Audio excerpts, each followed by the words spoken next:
Good evening, good evening, good evening. Welcome back, everyone. It's Friday evening, 10 o'clock here in cloudy Spain this afternoon and this evening, and 9 o'clock back home. Good evening, Richard. How you doing, mate?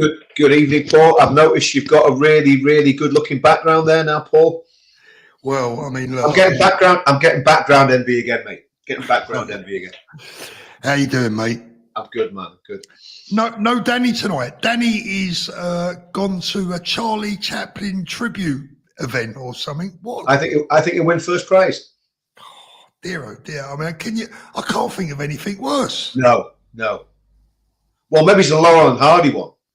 Me and you could do a Laurel and Hardy one, Paul. I used to like Laurel and Hardy when I was a kid. So did I. The problem is, Paul, I'm the fat one now. Right, let's have a little look. 650 people already watching. We're not even a minute into the show. Welcome back, everyone. Love to have you all on a Friday evening. Thank you so much for joining us. Richard, where do we even think about beginning to Well, it's really difficult, Paul, because so little's happened this week. There's not much to talk about, mate. You know what I mean? So we're going to be it's going to be like tumbleweed going across the screen, isn't it? You know? Yeah, absolutely. Right, let's have a little look. Can we, Richard, there's one or two people that you need to kick out from your stream already, mate, if you can, please. I don't think I can, mate.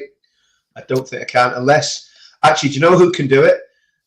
If Bess and Claire Bear, if you're in here tonight, guys, can you start booting people?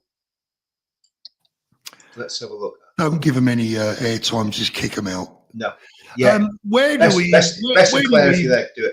even start tonight, mate?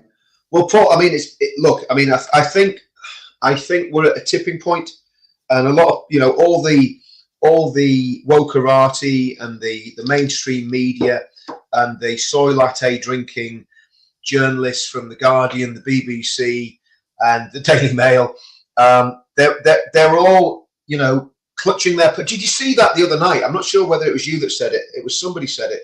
One of the YouTubers. That woman that basically decided she'd go to the Britannia Hotel and take on some good old-fashioned EastEnders, and she got some East End Anglo-Saxon abuse.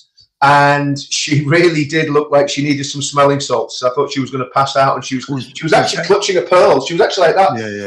Yeah. And look, we shouldn't laugh at other people's misfortune, but this woman was, lecturing working class Brits on why loads and loads of people coming into our country illegally, that we don't know who they are, we don't know the backgrounds, was a good idea. What does she think she's going to get?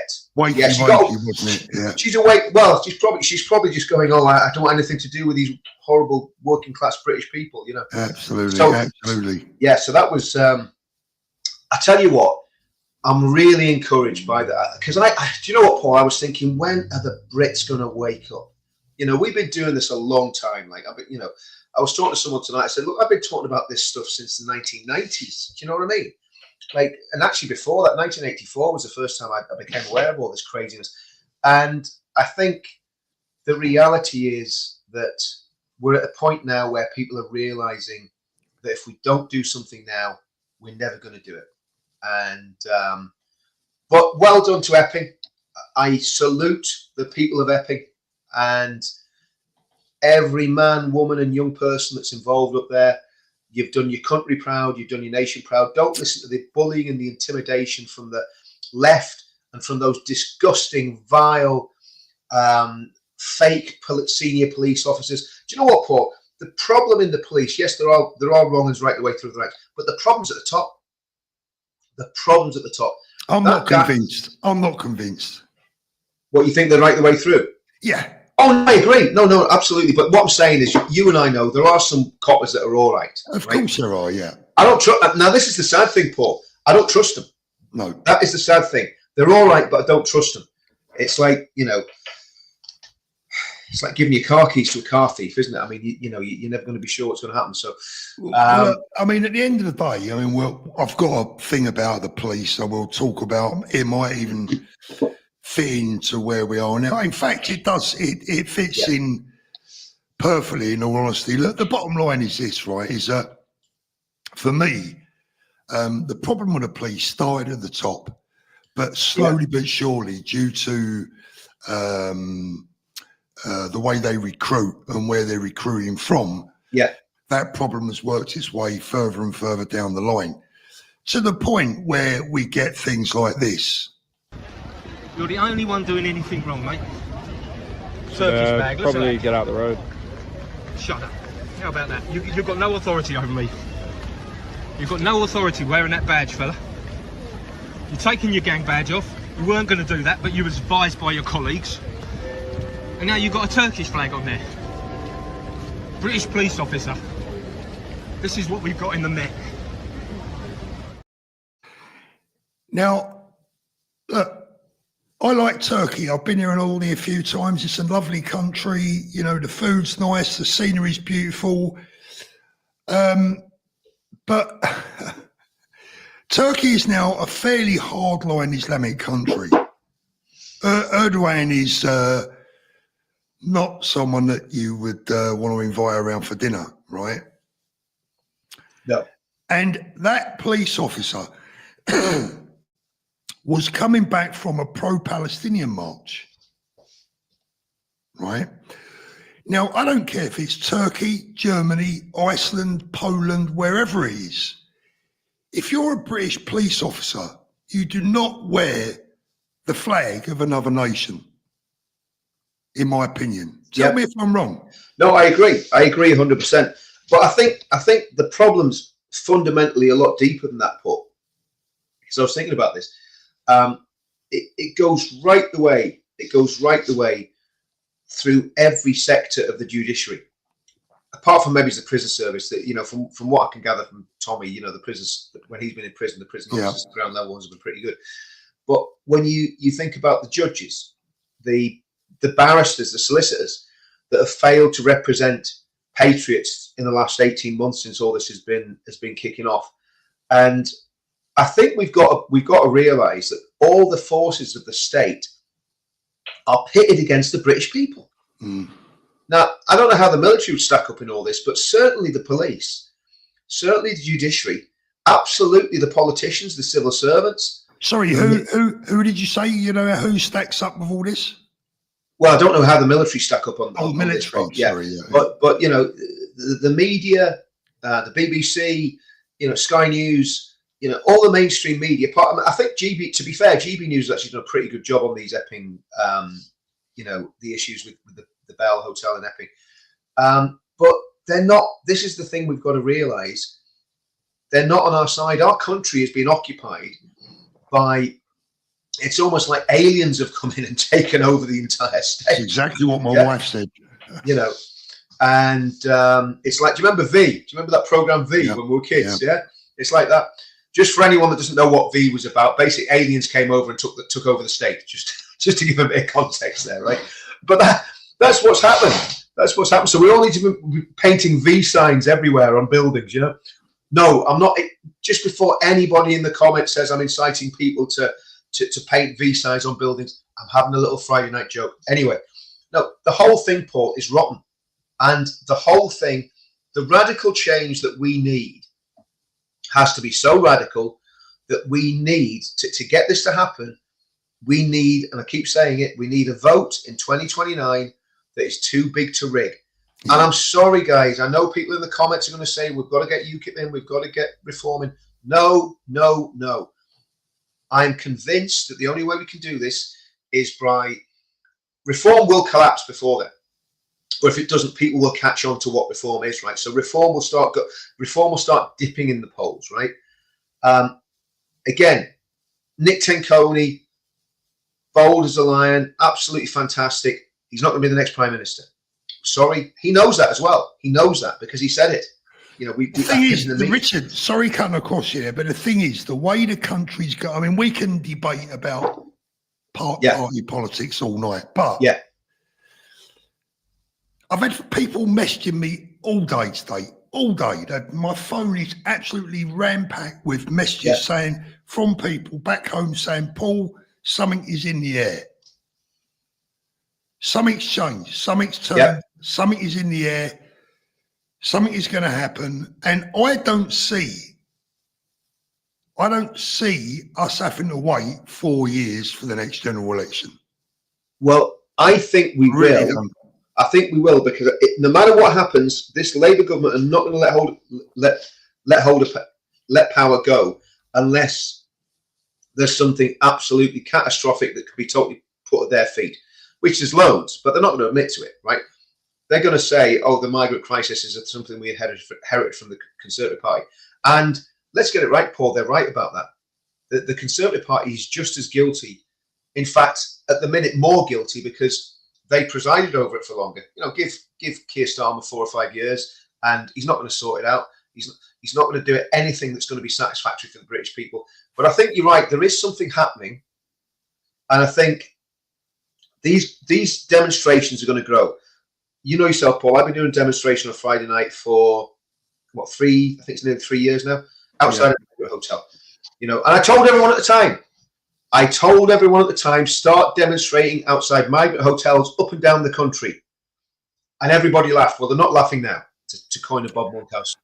Richard, there's a couple of supers, but they're on your channel, and I can't highlight them, unfortunately. Okay, no problem. Can I? The Trash Panda, UK senior police, heavily influenced by globalist common purpose group. Cressida Dick was a member. They have been described as a left-wing version of the Freemasons. Masonic dynamic big in the UK police. Thank you very much, Trash Panda. Well, you can be thanking Trash Panda for that one. Yeah, I thank you very much. And I'm sorry about that, guys. I can't get them on the screen for some reason. Yeah? Don't worry, I'll read them out, Rich. Yeah, if you could read them out, Paul, when they come in. I'll read them out, but I can't highlight them. No, you can't highlight them. And I do, and I, you know, look, I mean, at the end of the day, people have been very, very generous on the supers with me, and I do appreciate it. It makes a big difference. It really does. Absolutely, it does for you, mate. It does. So, Harris, thank you very much. Yeah. Only the 2 Marx brothers tonight. Yeah. The third one is out. Well, I don't know what he's doing. There you go. I just need the false nose and the moustache, don't I? But the feeling is massive. Feeling is. Thank you, Roderick. That times that work, Paul? That's better. It's not bad. I'm telling you, that's what you call improvisation. That's a remote control. Groucho Marx. Oh, guys, no, Paul. I mean, there is something really big happening, and I said this when we started doing this in Northern Ireland. It's growing massively in Northern Ireland as well. I mean, it's really taking off, and it's in all sorts of different areas. And I said, you know what it's like? It's like riding on the back of a tiger. It's literally, you've got hold of it and you just hold on to its neck, because you don't know where this thing's going to go. And I think what we need to do is get people out on the streets, but make sure it's peacefully. I mean, if you look at the difference between the most successful, and again, a lot of people might not like this, I'm not being lefty when I say this, but the most successful civil rights campaign in the history of Western civilization was Martin Luther King Jr. Yeah, absolutely. And he was 100% committed to peaceful means. Yeah.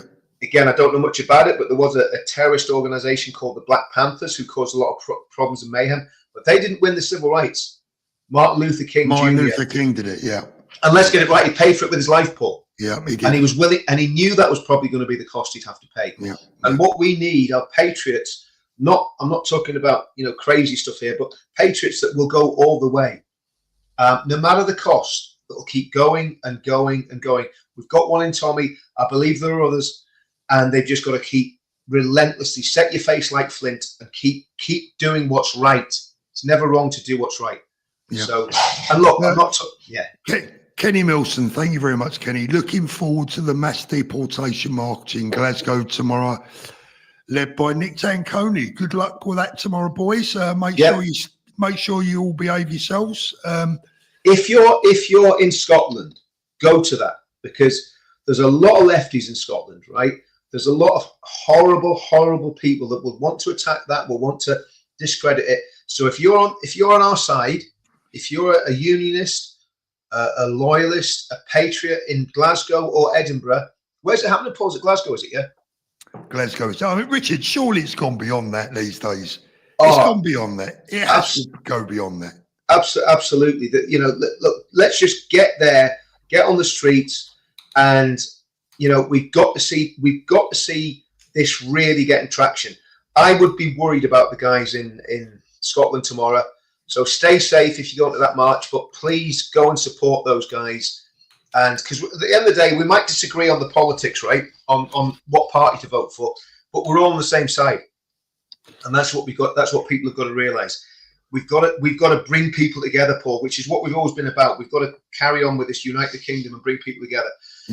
Yeah. I mean, but I'm excited about it, Paul.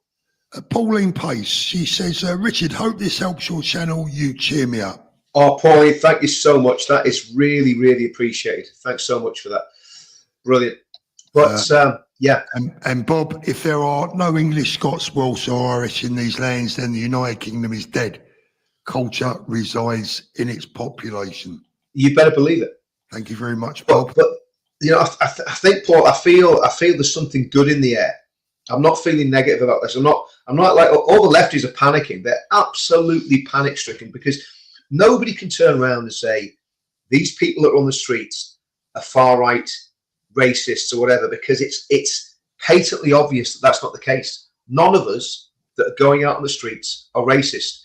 We're going out on the streets because we've seen what's happened to our country, and we want to see that train that's running off the tracks. You know, you see those trains going over the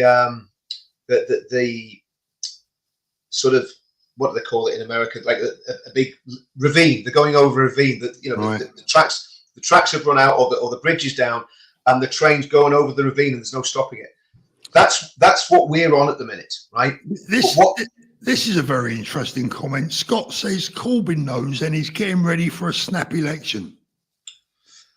Could a snap election happen? Could it happen? I want people to think about this, right? Why on earth would the Labour Party call a snap election? Now, the only way that this could happen, right, is if Corbyn manages to get half of the Labour MPs to go over to his new party. So it depends on how radicalised the Labour MPs are that are in Parliament at the minute. But here's the thing. If that looks like it's going to happen, I tell you what the Labour Party will do. Because it's like the Conservative Party. It's like it's like a cat with 9 lives. It's got a survival instinct. What the Labour Party will do, they will ditch Keir Starmer in a heartbeat, and they will anoint Angela Rayner as Queen of the Labour Party. They're not going anywhere because they know if they have an election, they're going to get absolutely destroyed.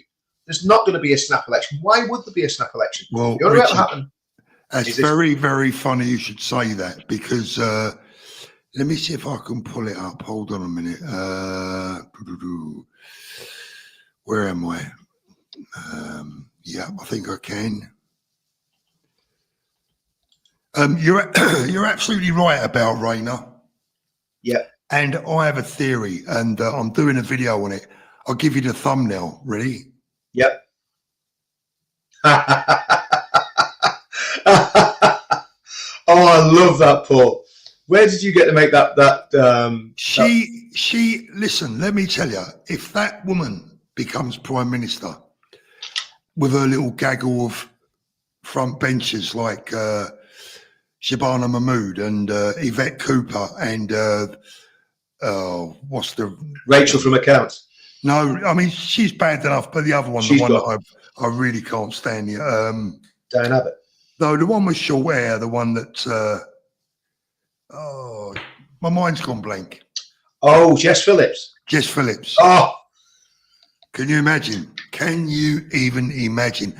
I tell you now, if people think Starmer is bad, trust me when I tell you, I know. Fear, Red Angel. And then you've got Dr. Death herself, Stella Creasy, you know, and that vile woman that brought in the euthanasia bill. Oh man, they're just dreadful. But Richard, let's let's try and give some people some hope tonight, because there's loads of hope. Yeah, there's loads of hope. So I'm very positive. What has changed? I mean, I'm tempted to say that people owe the men and women of Essex and of Epping a massive thank you this week, and we absolutely do.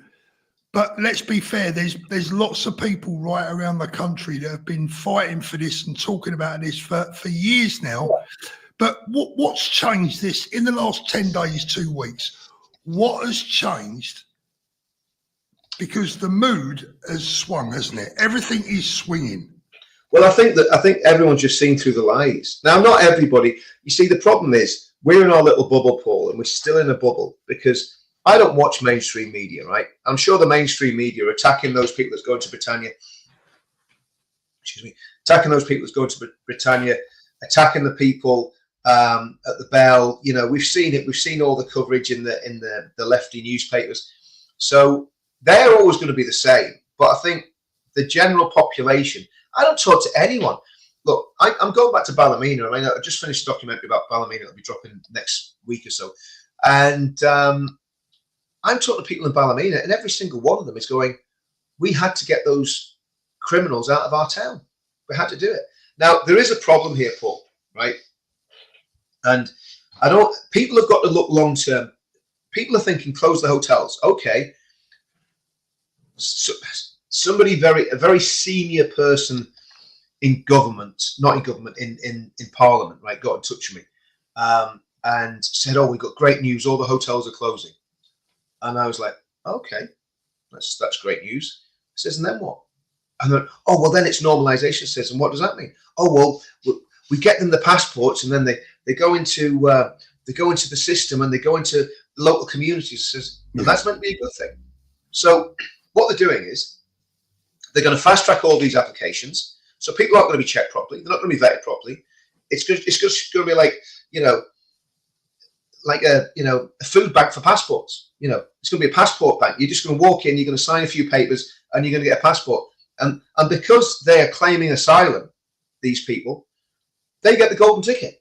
So they win the house. You know, you see these prize draw things where you can win a house and you can win a car. They win the house. They win the DLA car. They win the benefits for the rest of their lives. While muggins like me and you, who happen to be stupid enough to be self-employed, we've got to struggle through until we're 110. You know, so the game's totally rigged, and it's not good enough just to close the hotels. I want, if we get a good government, whatever, you know, whether it's UKIP or Reform or Advance, right, or Restore or a mixture of all of them, I want that government to come in and not only do all the reform that needs to be done in government, but I want them to go through every single passport application that's been made since 2010. Every single one that's been given to a so-called refugee from 2010. And I want them to be analysed and scrutinised. I don't care how much it's cost. And anybody that's been involved in fraud in the passport office, in the government, or a migrant, the migrants they go straight away. If they've come here and they've worked the system and gamed the system, and it's got to be very, very severe. As soon as they're found to have gamed the system, they're locked up on remand until they can get a plane out of the country, right? And that's it. And if anyone's been at it in the Home Office or in the Passport Office, they go to prison for a very, very long time.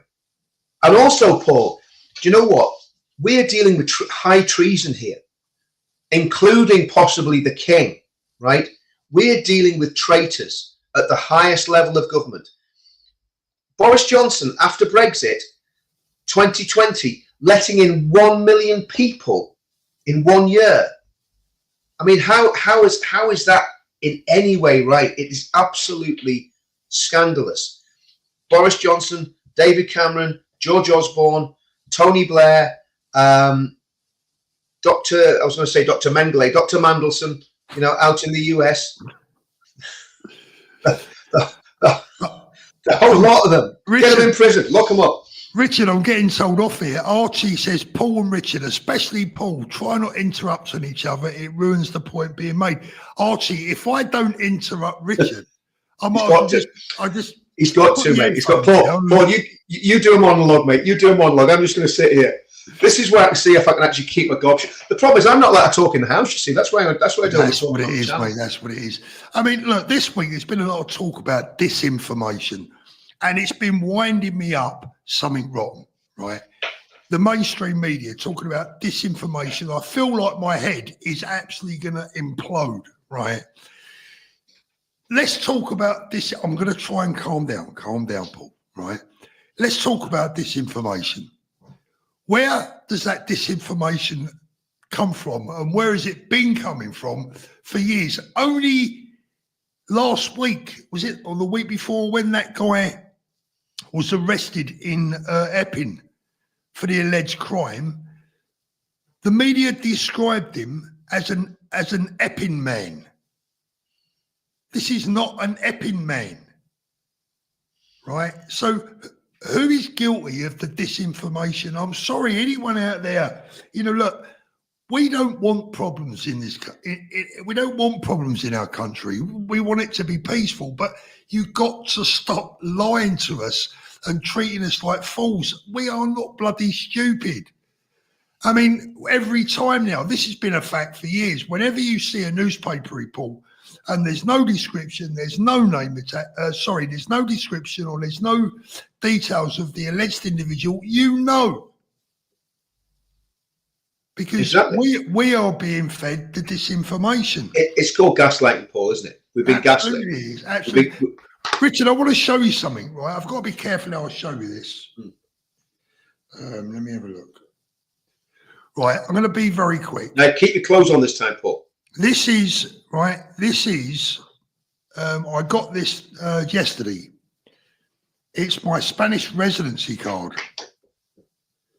So I'm now officially a Spanish resident. Let me tell you what I had to go through to get that. Let me tell you what I had to give the Spanish authorities to get Spanish residency. I had to have an interview, albeit through paperwork. I had to supply a clean criminal record from the UK, from the police. So I had to get a police report that states that I have no criminal convictions, I'm not wanted by the police, I've not been in any trouble with the police, and I haven't been a problem in my home country. I then had to go and sit in front of a police officer in a police station. They take your fingerprints, they take your photograph, they take your details of your retina. And once that has all been processed and you've paid your fees, if you're lucky enough, they say yes, and you get your residency card. Think about that. Look at the difference. And that doesn't make you a Spanish citizen, though, does it, Paul? No. So you can't vote in Spain? No. It just makes me a resident. Well, here's the thing. I mean, if you're looking at what you've got is basically, we were talking about they've won the prize, they've won the house, they've won the car, they've won the money for life. That's what you get if you get a British passport as an asylum seeker, right? Well, really, what you're getting with Spanish residency is like you won at the bingo compared with what they're getting the ones that come to Britain and get the passport. Do you know what I mean? This is how different it is, Richard. You see, on that card there are two numbers, right? One of those numbers tells the Spanish government what I spend, where I spend it, what I'm doing. If I'm a net contributor, have I bought a property? Have I bought a car? Am I spending money or am I on the ponce? Yeah. Am I an addition to Spain or am I a drain? Yeah. Where is our version of this? Well, like I say, I mean, that's why they all come to the UK, because it's Treasure Island. That's what they call it, Treasure Island. And and then of course, vast amounts of whatever money they make by whatever means they make it, whether it's through benefits or whatever, goes back to wherever they're from, right? That is a 100% fact. These men, I mean, I was talking to a guy that works in a bank about when my bank accounts were frozen. I went to the bank to try and get it sorted out, and he was telling me that these guys come in and they demand that the bank gives them a bank account, and if they don't give them a bank account, they start accusing them of being racist. They get the charities involved. They get the lawyers that the charities are involved. Listen, this might sound very bigoted, but it's not, because I'm not talking about skin colour. A lot of these men that are coming across, saw that video that you had there, Paul, of that young man saying we're coming here to take over, right? At least he's honest, and it's absolutely horrendous. And I think the difference between what you've done, you've basically spent your hard-earned cash to buy a property, etc., etc. You've set up a good system for yourself out there. You're not going to be a burden to the Spanish state. You're going to survive on, you know, money that you made in your lifetime and whatever money you can make now, right? So you're not going to be a burden. But the problem is that people coming here are literally stealing out of our pockets, Paul. That's £7 billion a year is coming out of your tax money, my tax money, to pay for these people that may well have ill intent towards our country. Predominantly males. Have they got families? You see, we just don't know what's going to happen next. We don't know how many of these people are going to be able to bring their dependents in. You know, so to me, it's the biggest issue there is in the country. There should be a state of emergency declared. There should be mass deportations. And you say, Richard, what is just a couple of things? Sorry, I mean, my next question to you is, what does a state of emergency look like? Because I'm worried. I fear that if problems, God forbid, and let's hope they don't, if problems arose up and down a country, could they put us into lockdown? Just one point before I let you answer, or I ask you to answer that.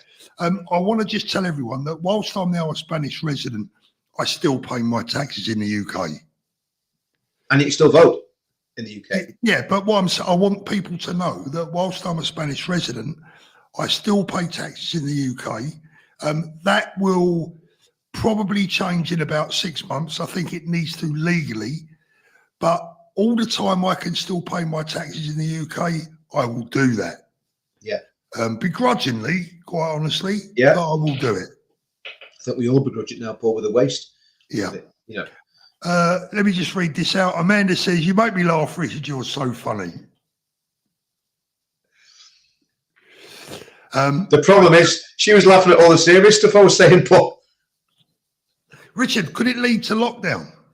Well, let them try it, Paul, because I tell you something now. I ain't getting locked down by anyone ever again. It's not going to happen. They're not going to lock me down because people are protesting on the street. They're not, and let them try. Let's not overestimate the power of the state. Unless the state is willing to totally brutalize and murder people, right, which you know they are, but unless they're willing to do it openly and very, very in plain sight, then if people take to the streets en masse peacefully within the law, they can't do a thing about it. They might try and invent a new virus, or they might try and do this or do that, but they can't do a thing about it. If people take the streets peacefully and legally, this is, I think we're at such a tipping point, Paul. They're going to be terrified. I mean, did you see what they did at Epping yesterday? Riot cops. How embarrassing and pathetic and weak did the state look? They literally made cages for our patriots to stand in, like the Mizzou animals. How that BJ needs to bugger off. He needs to go. That Chief Constable of Essex. What a slimy, unintelligent, uneducated, bigoted little worm he appeared to be yesterday when he did his press conference. I was embarrassed. I was going to say, I take you don't like him. I mean, no, I don't. I'm not going to comment on him personally as a person, but I've got to tell you, mate, I thought that was embarrassing. I thought it was embarrassing. He wasn't impressive, was he? He wasn't impressive. England Forever, thank you very much. Evening, Paul and Richard. The YouTuber Patriot Movement has set up a WhatsApp group for patriots. I think it's a brilliant idea.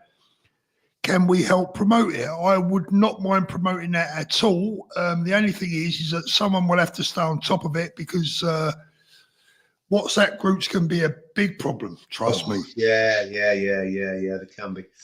Sharon Ray, thank you. Someone got stabbed in Cambridge yesterday, right outside my grandchildren's home. That's terrible. Well, it is, because at the end of the day, you know, we don't know what the circumstances are. But that's somebody who's either dead or injured or fighting for their life, that, you know, that yesterday morning would have been perfectly fit and healthy. Yeah. The Trash Panda, whatever happened to the Ukrainian rent boys? I don't know what you're talking about, mate. Bob Hunter, Paul, Richard, we can't escape the digital prison unless we take our pants out of the washing machine. Best Black, Trump coming, Dick Starmer sweating, no scrutiny for him. Wink. Yeah, I mean, look, I think, yeah, Trump coming to Scotland. I mean, that's a biggie. I mean, the reality is that I think the best way that we can show our discontent at the minute is by taking the streets peacefully. Look at this, Nicola Webster. Can't wait to see how many people come on the 30th of September after the last few days. Richard, do you think that it's possible that we could get 500,000 people there? I think so. I think the momentum's building. And look, I tell you what the 13th is, right? And this is what people have got to understand. The 13th of September is an opportunity within the law to show your discontent with this corrupt system, not just this current government. Whoever you vote for, government wins. Isn't that what they say? So it's not just this government. It's the Uni Party, it's the Conservatives, it's the Liberal Democrats, it's the SNP, it's the SDP, Sinn Féin, the UUP, and now the DUP probably as well. They're all in it together. They've all got the noses in the trough. They're all globalist, progressive, net zero, tree hugging lunatics, right? And they all need to go.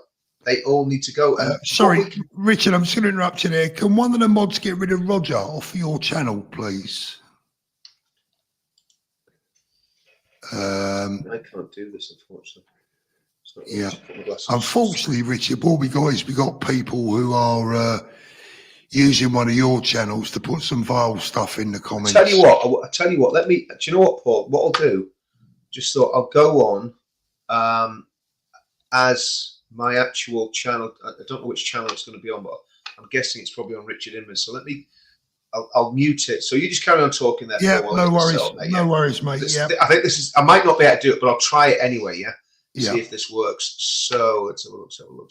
I'm just wondering if there could potentially be as many as 500,000 people in London in September. Now, I know that there have been many, many, many people out there that in the past have said, I've got so many friends that have said, I want to go, I'd love to have gone, I just fear for this, I worry about my job. I think the time for that is over.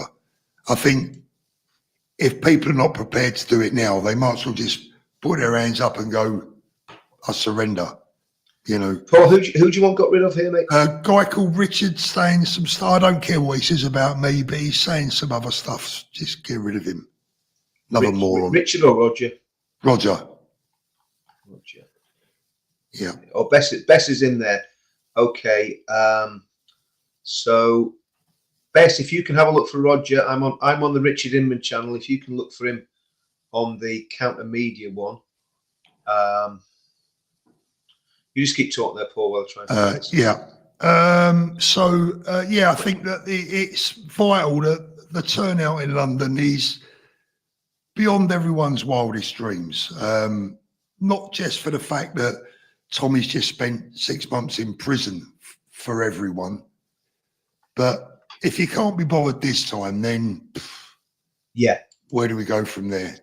Yeah, no, that's absolutely right. I mean, it's those police officers or the Essex police that set up those cages.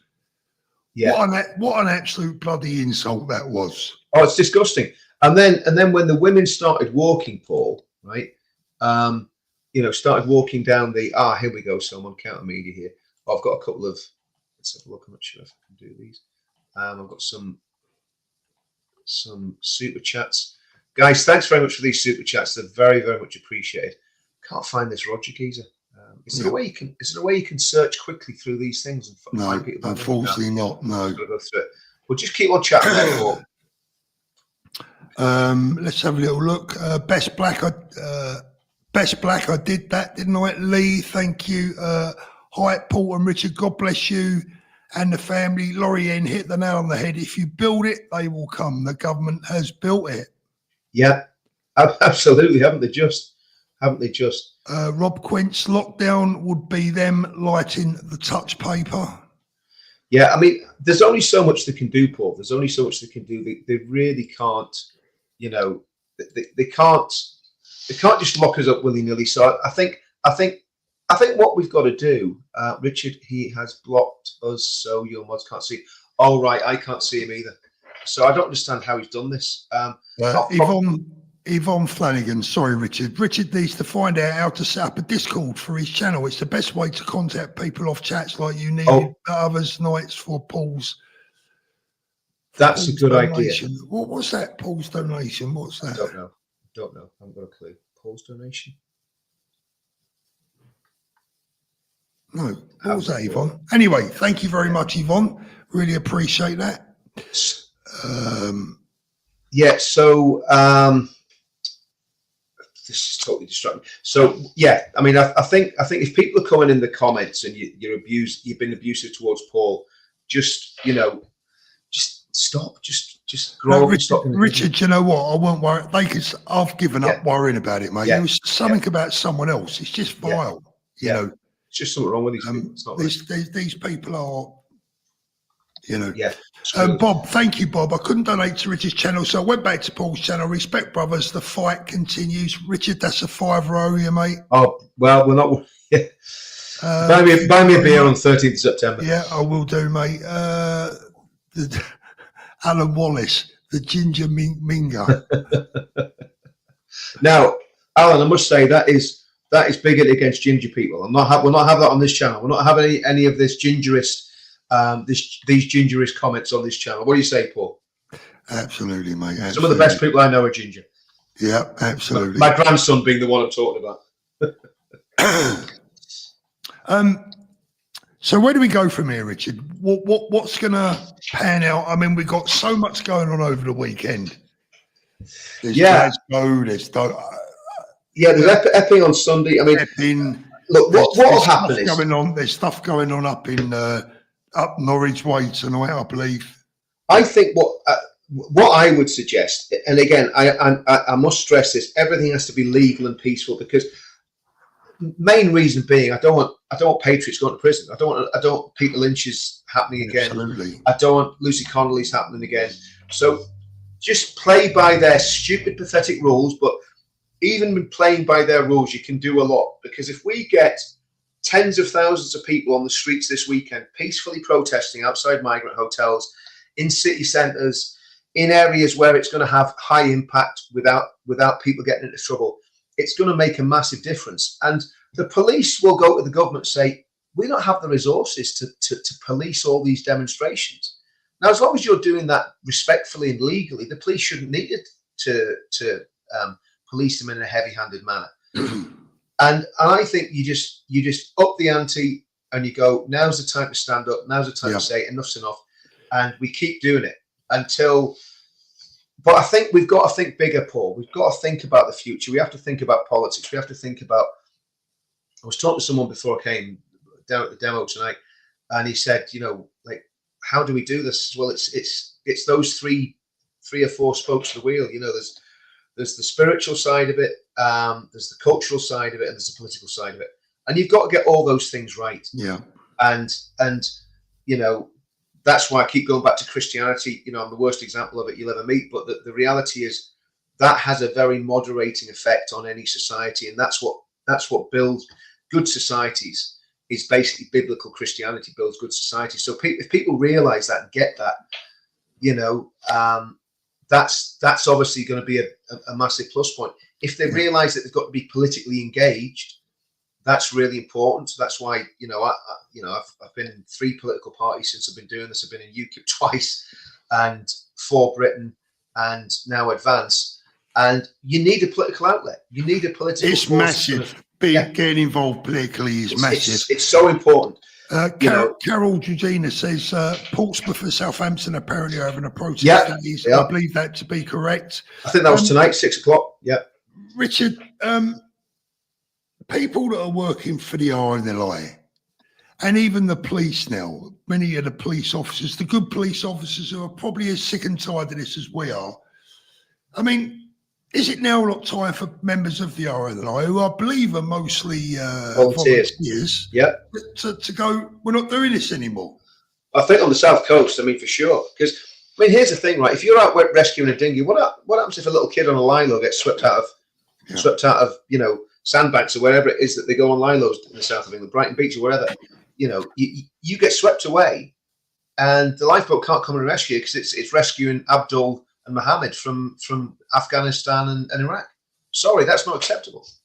And this, you can multiply this up through every area of life, Paul, right? Because your kids can't get a dentist because Abdul and Mohammed are getting dentists. Your kids can't get to see or your granny can't get to see a GP because Abdul and Mohammed are getting to see the GP. Your kids can't get on the housing ladder because the price of housing has gone through the roof. Because guess why? Yeah. The government's paying rental landlords at a ridiculous amount of money. Did you see Starmer telling that woman the other day that there's plenty of housing? Do you know what? I wanted to throw a brick through the telly. Yeah. I've got family members who cannot get a house for love nor money. No.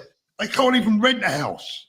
It breaks my heart, Paul, right, to see these small communities like Epping, right? And I've got friends live literally within stone's throwing distance. Not that I'm suggesting any of them throw stones, but they live within a very short distance of those. There's 2 migrant hotels in Epping, incidentally. It's not just one, there's another one as well. And it's a lovely part of the world. And I was talking to someone yesterday and they were saying restaurants are closing down, coffee shops are closing down. These guys are hanging about the streets. They're going to the local Tesco's, buying the carry-out, sitting in the parks, drinking, you know. So the whole thing is just so wrong. And it's been such a complete, I'm going to say, piss take, right, out of the British people. Because our nation has welcomed refugees from everywhere. Trying to think what they call the French ones, the Huguenots, from the Huguenots onwards, right? Huguenots were the first refugees. There were Protestants that were getting persecuted by the Catholic Church, came across in not massive numbers, but you know, a few were coming. They were welcome because they were refugees. People fleeing the Nazis were welcome because they were genuine refugees. People even fleeing things like the civil wars in Bosnia and Serbia that came to the country were fleeing, you know, because they're refugees. When the Iron Curtain came down, those people came across. Now, most of those people share our culture and our values, right? But what we've got are people who are not refugees. They're lying about being refugees. There will be the odd one in there that's a refugee, but they're basically people that are coming to occupy and they're coming to take over, and they're making it very clear that that's why they're coming, you know. And that's why this battle is so important. And something I noticed about that guy earlier on in that video was how confident he sounded when he said dial 999, call the police. Yeah. Yeah, because it's like they know they're protected. They are. And that's because our government is terrified. Our government is a Vichy French government. They've capitulated to the extremists and the radicals who want to take our country over. And it's shameful what's happening. And that's why I'm very confident if the British people wake up. And the problem is, if you do it violently, everybody goes to prison, right? If you get involved in violence, everybody ends up getting nicked. So it's completely counterproductive. It's got to be done peacefully, right? So, but I've always said it, mass numbers on the streets so that nobody can, you've got to make everything too big to rig, you know? Yeah. Yeah, let's have a little look. Yeah, Mark, 90,000 watching A World. It's live at the Epping protests. That's more than the mainstream media news channels, I would imagine, put together. I would think so. That's not now, though, is it? It's not live now. No, it's not live now. No, it's Thursday and Sunday, isn't it? Yeah. But yeah. Yeah, I mean, someone was saying earlier on about it wouldn't be known if it wasn't for the citizen journalists, and massive shout out to everyone that's been super doing what they're doing. And you know, I mean, look, I've said this before. If you feel strongly about this, start your own YouTube channel up. It's so easy. You know, all you have to do is press record on your phone. It's not difficult. You haven't got to be a presenter. I mean, look, if I can do it and Richard can do it, anyone can do it. And if Danny can do it, your dog can do it. Oh, man. Yeah, I'll tell you what I do want to talk about, Paul. What's been happening in Syria. And I don't know if you've seen any of the footage. I did a live in it last Saturday night. It's absolutely horrendous. And I think, has it settled down a bit? Possibly. I think they've kind of run out of people to kill almost. Where's this, Richard? In Syria, Syria, in right, Sueda. So there's a town, I mean, most of the people in the channel know, there's a town called Sueda just across the Syrian-Israeli border. A lot of Druze and Christians live in it. And jihadists have gone in there and they have massacred thousands. They've went into a hospital, killed everybody in the hospital, massacring families, throwing people off buildings. It's horrendous. Kidnapping babies. It's October the 7th all over again, and probably a bigger body count. And the Israelis were intervening to help the Kurds, the Druze, and the Christians, and the Turks and the Americans protested so much that they had to stop. And look, I'm not going to. I know there'll be a lot of Donald Trump fans in here. I'll be honest with you. This is my only real gripe with Donald Trump. He's far too friendly with Tayyip Erdogan. Erdogan is a vicious Islamist nut job. The sooner he toggles off into obscurity, the better. And why Donald Trump actually humours the man, and he did it with the Kurds in his first presidency, and he seems to be doing it again now with the Druze. And he's on this. I think he's getting bad advice. And I want someone good to get around Donald Trump and say, look, back Israel in protecting the Druze and the Christians in Sueda, because if those nutcases wipe out all the minorities in Syria, Syria is going to be a real problem for the Middle East, and it's going to be worse than it was under Assad. Richard, Craig Mawson here says, "Oh, Paul, have you seen what's happened at the hotel in Norfolk with the BBC?" No, I haven't. No. Let's have a look. I'll Google it, Paul, while we're on air. There, 2 seconds. So pray for Sueda and pray for the Christians of Sueda and the Druze. What was it? BBC hotel in Norfolk, was it? Where was that hotel? Paul? Yeah. Norfolk, was it? Yeah. Sharon, thank you, Sharon. I'm going on the 13th of September. Train tickets booked. This is time to stand up to this corrupt government. Stand up for our children's future. Well done, Sharon. Debbie, thank you so much. Guys, if you haven't already subscribed tonight, please do so. Please also hit the like button. That will be very much appreciated. David Crosby, PM, giving away Chagos next the UK. Yep. Bob Hunter, good night, my friends. The line is awakening. Have a very good night and a good kit, Bob. All the best to you, mate. Debbie, thank you so much. Really appreciate that. Okay, so this is the hotel. Basically, what the BBC is saying is that the hotel is holding asylum-seeking families. They did this with us. The hotel we were protesting outside basically was just men only, right?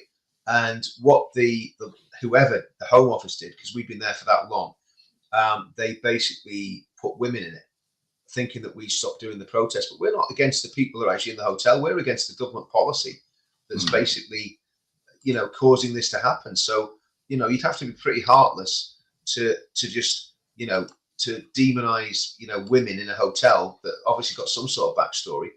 But so that's what that's about. Basically, the BBC is saying that they shouldn't be there because they're they're asylum-seeking families. Sorry, we're way beyond that now, aren't we, Paul? Do you know what I mean? Yeah, we are, unfortunately. Pauline Pace says the mainstream media is dead, and I believe it really is. Paul, there's a comment here. Can I just read it out? Sure, absolutely. Debs SX would love to come on the 13th, but caring for my partner who's end of life and get £168 a month. What the F? I put him in a home that would cost over $2,000 a week. Bless you, Debs. Do you know what? Yeah.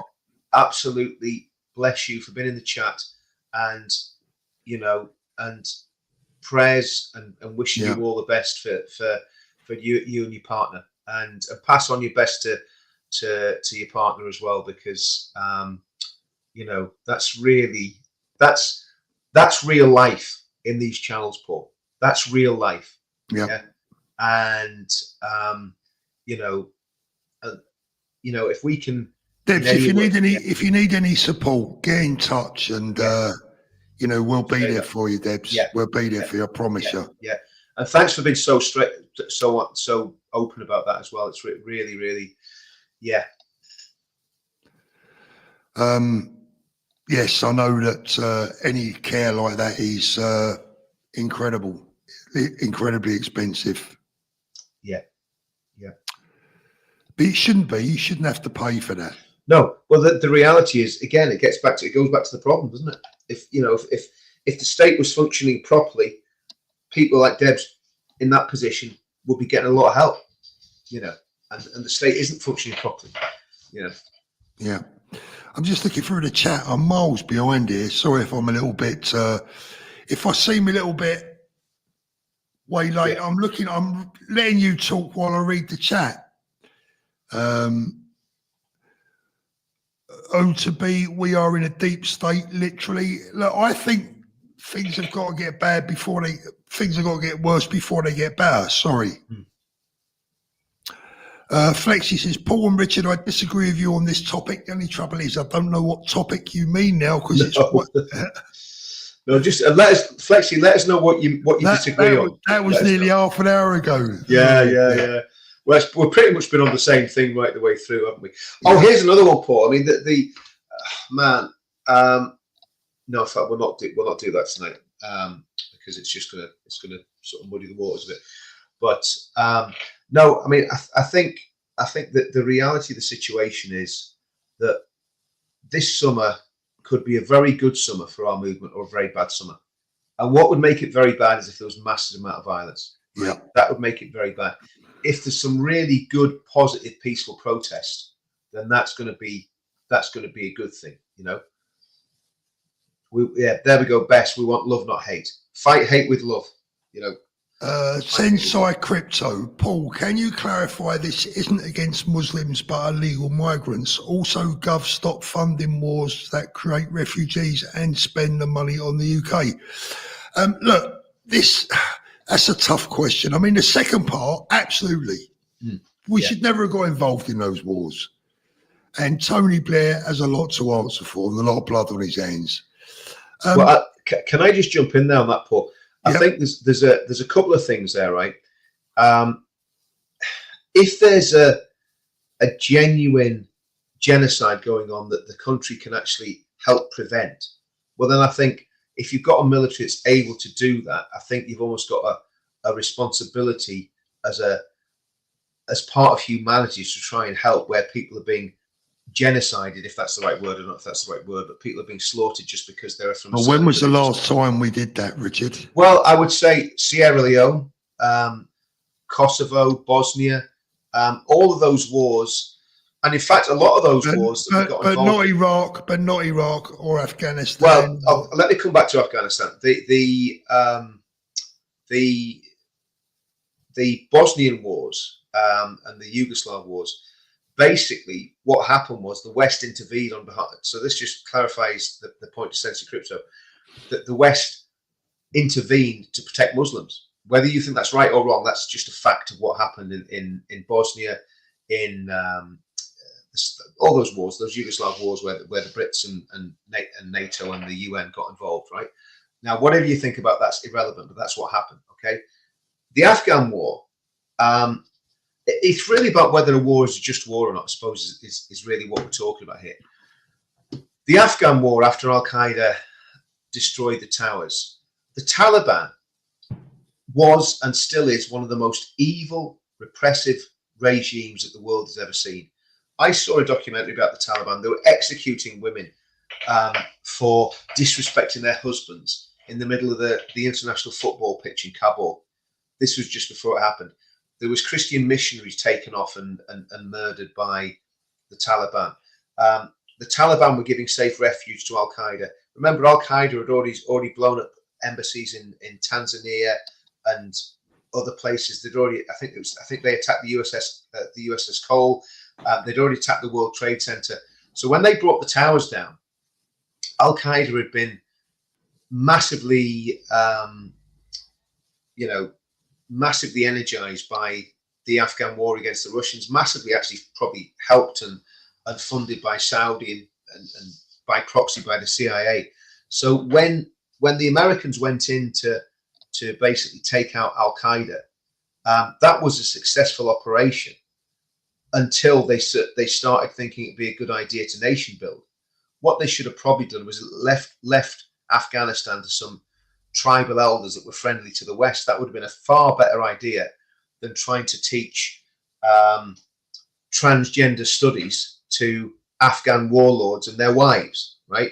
I mean, that's what happened. The liberal nutcases thought that they could export the perverse view of the world that the Western elites had basically started pushing on the Afghans. That was never going to work. But to defeat, it's never going to happen. Yeah, to defeat the Taliban and push the Taliban out, and to destroy Al Qaeda was a perfectly legitimate war aim in view of what happened on 9/11.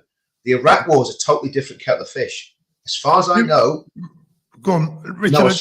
Go on. I just got to get back to the first part of the question. Look, the bottom line is this: it's not about religion; it's about culture. Those people in those hotels, if they're misbehaving, I don't care what colour they are, what religion they are. Frankly, I couldn't give a monkey's. Yeah, so it's about their behaviour and what the stats are telling us. The statistics do not lie. Yeah. So it's not about religion; it's about their behaviour and their culture.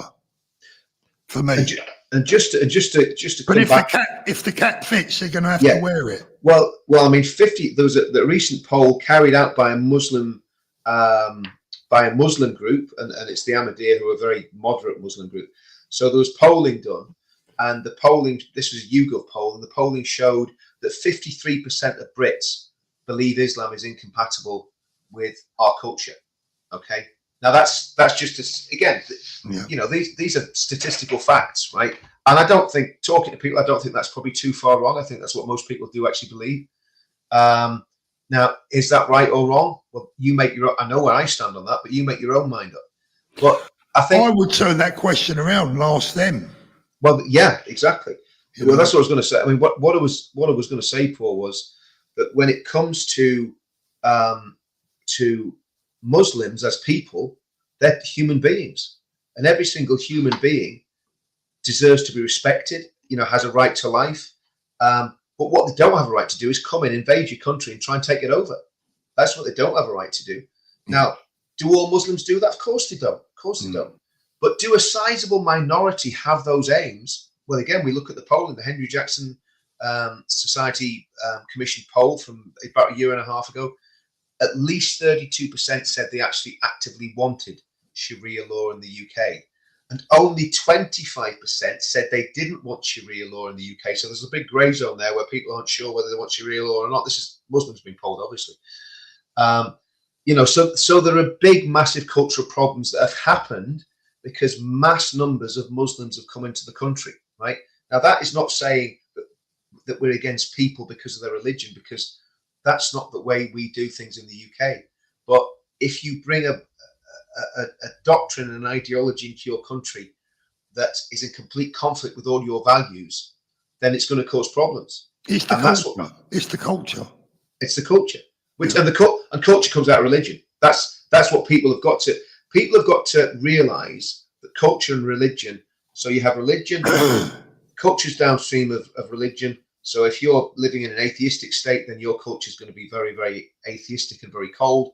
If you're coming from a, you know, I mean, that's the reality. I mean, look, Richard, when I've met bad people in the past, yeah, you know, horrible people, I don't think, I wonder what religion he is. I'm not interested in his religion. He's a bad person.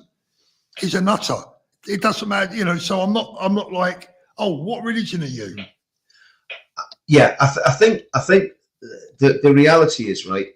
If again, because we got so used to secularism, and secularism basically became our religion, but we don't realise that there are good religions and bad religions. And again, you just got to look at and I'm not going to mention the names, but you just got to look at the personalities of the leaders of those religions, how they behaved, what they did in their lives when they were on earth, right?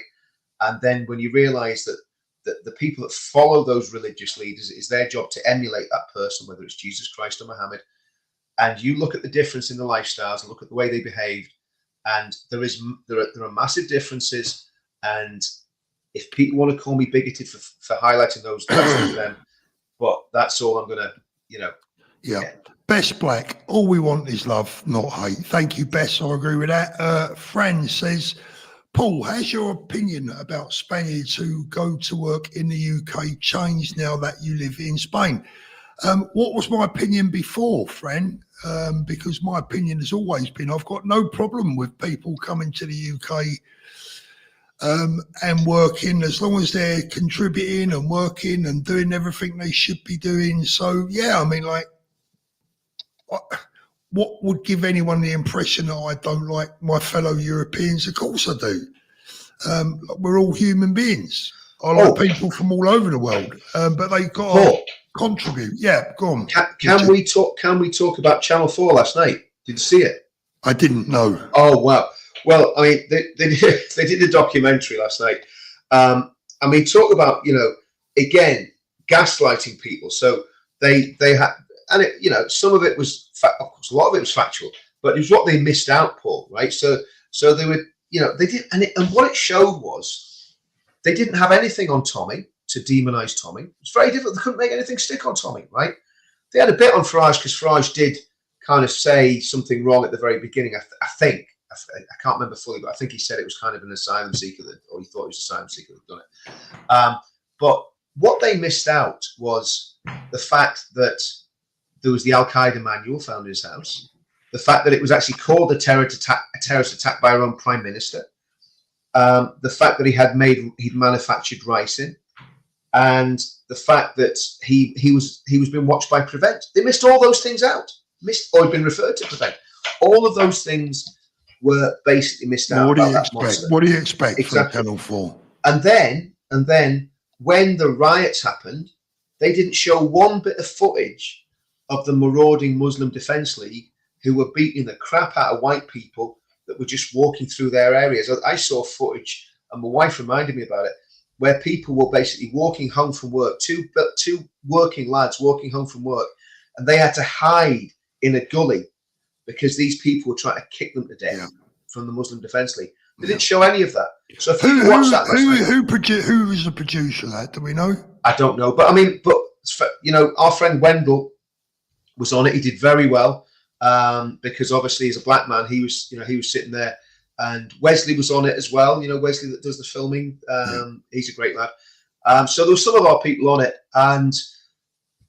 but it was just, you could just tell it was just twisted. It was just very subtly twisted, That's why I never saw it, Richard. I never bother with the mainstream media. Well, no, I normally don't, but when they're doing something about our movement, I tend to watch it because I want to hear what they're saying about it. Yeah, exactly. Pinocchio Pete, do you know much about the Fabian Society, capture of labour and the evolutionary communism policy they adopt?